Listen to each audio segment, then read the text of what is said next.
దైవారాధన అంటే ఏంటి? దైవ సేవ అంటే ఏంటి? మనం ఈ మధ్య కాలంలో ఎక్కువగా వింటున్నాం. నేను దైవారాధనకు వెళ్తున్నానండి అని అంటున్నారు. ఇంకొంతమంది మేము దేవుని సేవ చేయడానికి వెళ్తున్నామండి అని అంటారు.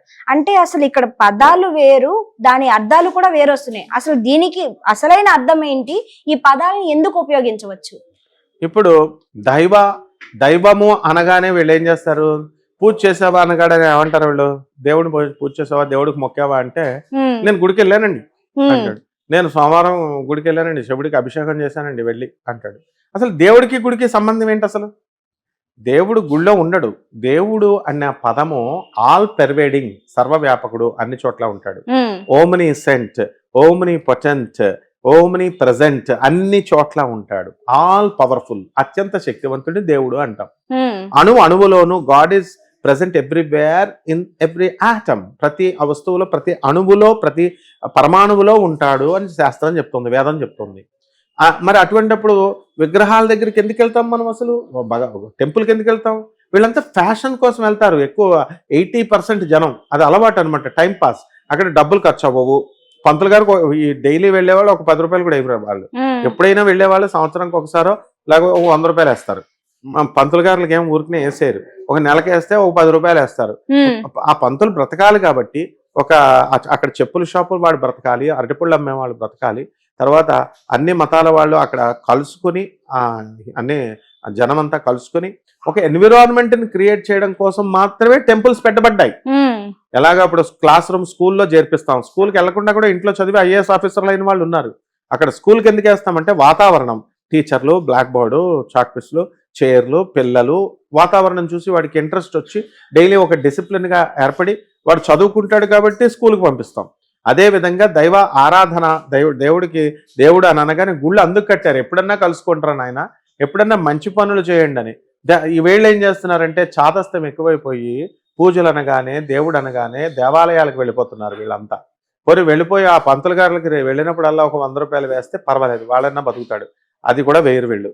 కాబట్టి దైవ ఆరాధన అంటే, ఆరాధించడం అంటే ఏంటి? అరే నేను నిన్ను ఆరాధిస్తున్నాను అని అంటే తనువు, మనస్సు, కర్మణ చేత, మొత్తం మనసా వాచ కర్మణ, నోటితో ఏదైతే ఉందో, మనసులో ఏదైతే ఉందో భావన, గౌరవ భావం ఉండడమే ఆరాధన అంటే. అంటే భగవంతుడిని, ఒక ప్రియురాల్ని ఏ విధంగా, ఇప్పుడు లవ్ కూడా కలుషితం అయిపోయింది, కామ సంబంధమైన లస్ట్ ఇన్వాల్వ్ అయిపోయిన ప్రేమ మనం గురించి, అందులో ప్యూరిటీ ఉండదు. ఎక్కడైతే రాధాకృష్ణుల ఇద్దరిని తీసుకుంటామో సాక్రిఫైస్ ఉంటుంది రాధమ్మ తల్లిలో. కృష్ణుడు అంటే సాక్రిఫైస్ ఉంటుంది. కృష్ణుడు రాధ కోసం ఏదైనా చేస్తాడు. అలాగే రాధ నేను నొచ్చుకునే పనులు కృష్ణుడు చేయడు.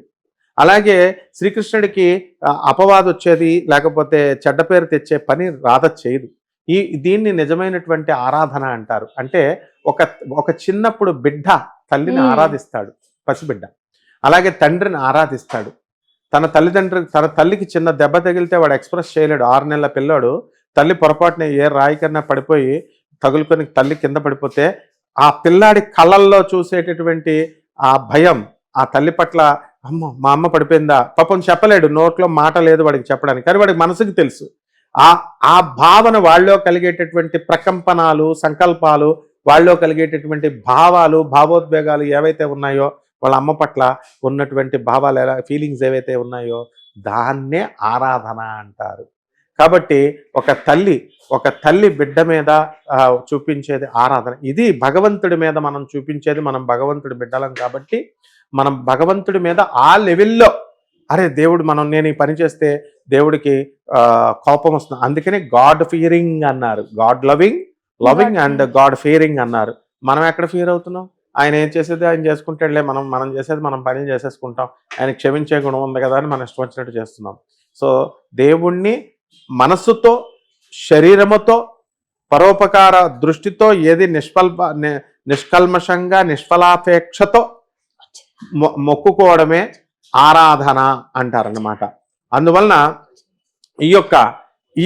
దీన్ని ఆరాధన అంటారు. ఇకపోతే ఈ దేవుడికి దైవ సేవ అంటారు. దైవ సేవకి అడిగావు కాబట్టి, సేవ అంటే ఏంటంటే ఈ మధ్యన చాలా ఫ్యాషన్ అయిపోయింది. ఇప్పుడు ఏ ఆశ్రమమైనా తీసుకో, నువ్వు పేర్లు అవసరం లేదు, ఏ ఆశ్రమమైనా సేవండి, సేవకు వస్తారండి అంటాడు. వాడు ఆశ్రమం పెడతాడు గణగాపురంలో, ఎగ్జాంపుల్ చెప్తున్నాను, వాళ్ళ రూమ్స్ ఉంటాయి. ఏసీ రూమ్ 2000, 2500, మామూలు రూమ్ 1000 రూపాయలు. ఇంకేంటి సేవ? వాళ్ళ దగ్గర ఎవరన్నా ఎంప్లాయీని నువ్వు పెట్టావనుకో, వాడికి జీతం ఎవరు? సేవ చేసుకోవాలయ్యా, గురువుగారు సేవ చేసుకోవాలా అంటారు. బయట వచ్చే జనాల్ని మాత్రం రెంట్లు కట్టాలి, రెంట్లు కడితేనే రూమ్ ఇస్తారు, లేకపోతే రూమ్ ఇవ్వరు.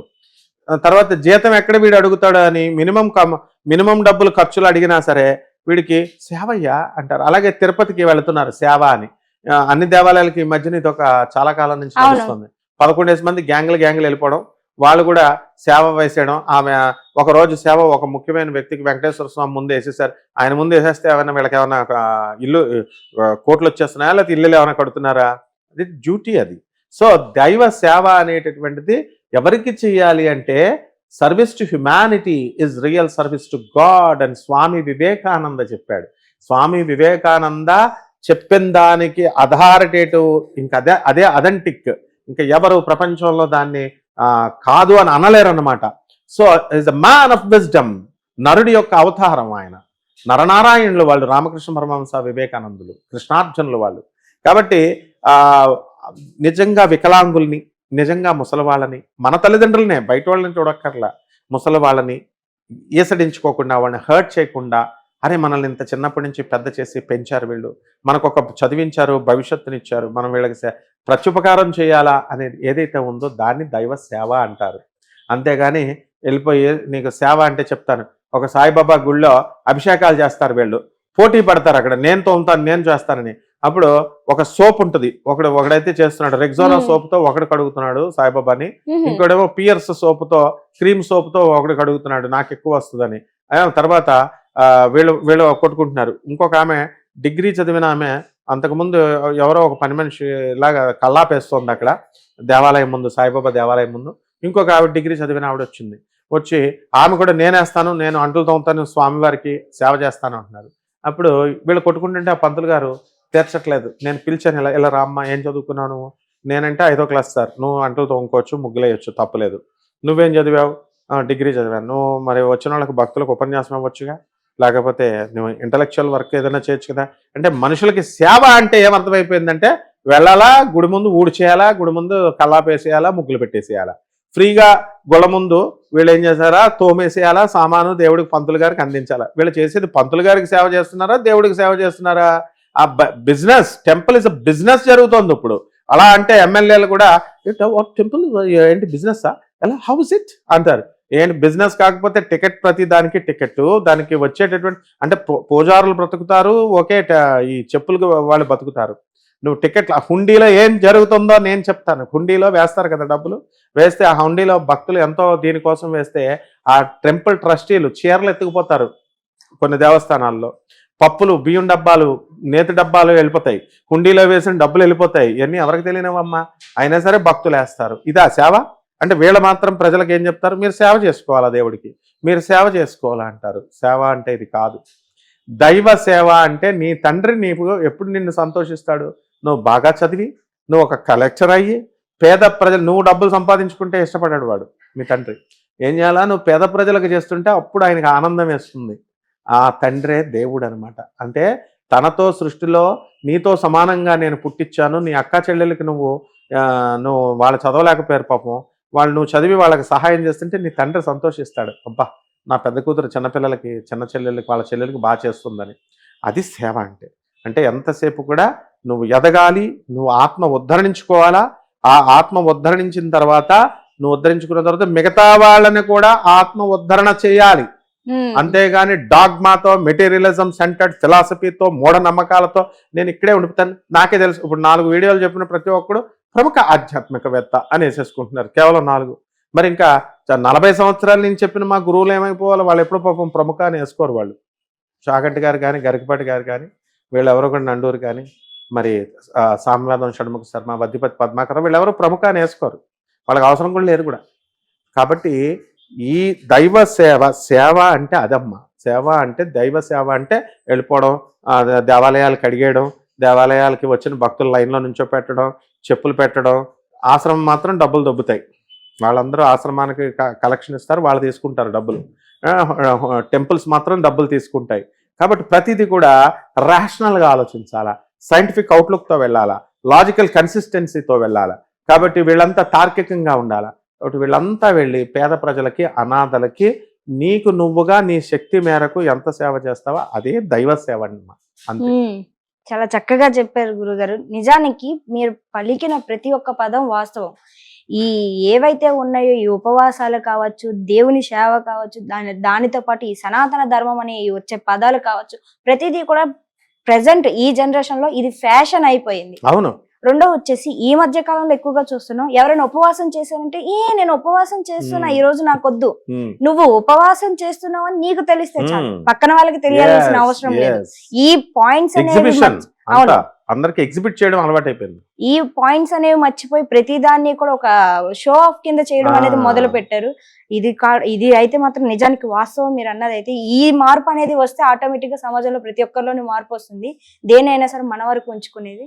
అండ్ మీకు కూడా చాలా ధన్యవాదాలు మాకోసం ఇంత సమయాన్ని కేటాయించినందుకు. అండ్ మీరు కూడా చూస్తున్నారు కదా, ఏదైతే మనం చేస్తామో అది మనకు మాత్రమే తెలియాలి, పక్కన వాళ్ళకి తెలియాల్సిన అవసరం లేదు. ఎవరో చూడాలి, ఎవరో చేయాలి, నేను చెప్పుకుంటేనే తెలుస్తుంది కదా అనుకుని చేయడం వల్ల దానికి వచ్చే లాభం ఏమీ లేదు. అండ్ మీకు కూడా నేను చెప్తుంది అర్థమైందని అనుకుంటున్నాను. అండ్ ఈ వీడియో మీకు ఎలా అనిపించిందో కామెంట్ సెక్షన్ లో కామెంట్ చేయండి. ఇంకా మీకు ఇంకేమైనా డౌట్స్ ఉంటే కూడా ఖచ్చితంగా కామెంట్ సెక్షన్ లో కామెంట్ చేయండి. ఇలాంటి మరెన్నో వీడియోస్ మీకు ఎప్పటికప్పుడు రావాలి అనుకుంటే ఖచ్చితంగా సబ్స్క్రైబ్ చేసుకోండి, షేర్ చేయండి, లైక్ చేయండి. ధన్యవాదాలు.